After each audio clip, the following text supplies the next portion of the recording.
તાજેતરમાં સમગ્ર દેશના યુવાનોએ પેપર લીકની ઘટનાને લઈને જે જંતર મંતર ઉપર આંદોલન શરૂ કર્યું છે અને આ આંદોલનના માધ્યમથી સરકારને પણ કડક સંદેશ આપ્યો છે.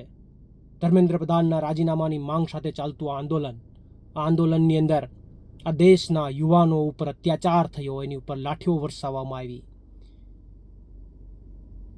પોલીસ વર્દી વિનાના લોકોએ, ગુંડાઓએ આ દેશના યુવાનો ઉપર લાઠી વરસાવી. આ દેશની દીકરીઓ ઉપર અત્યાચાર થયો. અનેકના માથા ફૂટ્યા, અનેકને ઈજા થઈ, છતાં પણ આ દેશનો યુવાન પોતાની માંગ સાથે અડગ રહ્યો અને આંદોલનની અંદર સતત યથાવત રહ્યો. આ બહુ મોટી વાત છે.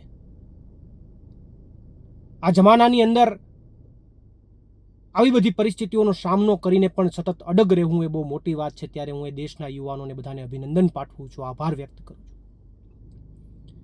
પરંતુ મહત્વની વાત એ છે કે દિલ્હીની અંદર તો યુવાનોએ, દેશના યુવાનોએ ભેગા થઈ અને પોતાની પીડા બતાવી, પોતાની વેદના બતાવીને હજુ પણ ત્યાં આંદોલન ચાલુ છે. પણ કદાચ મારું તો એવું માનવું છે કે આપણા દેશ કરતાં પણ સૌથી વધારે જો પેપર લીકની અંદર કોઈ રેકોર્ડ બનાવ્યો હોય તો એ ગુજરાતમાં બન્યો છે. ગુજરાતમાં લગભગ કોઈ પરીક્ષા બાકી નહીં હોય કે જેનું પેપર લીક ન થયું હોય, પેપરમાં કૌભાંડ ન આવ્યું હોય. એના માટે અમે અનેક વાર લડ્યા છે. હું વર્ષોથી પેપર ફૂટવાની ઘટનાઓને લઈને ગુજરાતના યુવાનો માટે લડતો આવ્યો છું.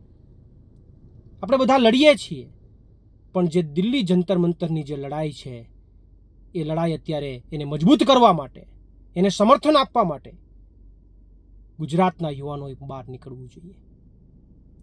ગુજરાતના યુવાનોએ પણ અહીંયાની જે પીડા છે એને સરકાર સુધી પહોંચાડવા માટે બહાર નીકળવું જોઈએ.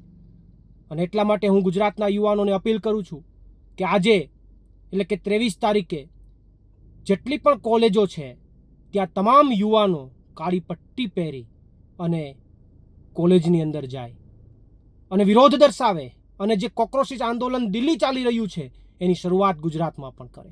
એના સમર્થનમાં આજે તમામ યુવાનો જે છે એ કાળી પટ્ટી પહેરી અને તમામ લોકો કોલેજમાં જાય એવી તમામ યુવાનોને હું અપીલ કરું છું.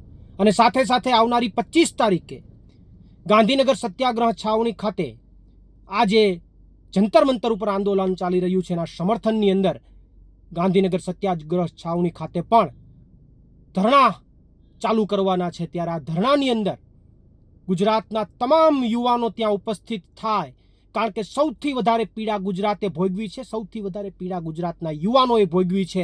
અહીંયા એક પણ પેપર સુરક્ષિત લેવાયું નથી. ત્યારે ગુજરાતના તમામ યુવાનોને ફરીથી અપીલ કરું છું કે આવનારી 25 તારીખે ગાંધીનગર સત્યાગ્રહ છાવણી ખાતે તમામ પધારો.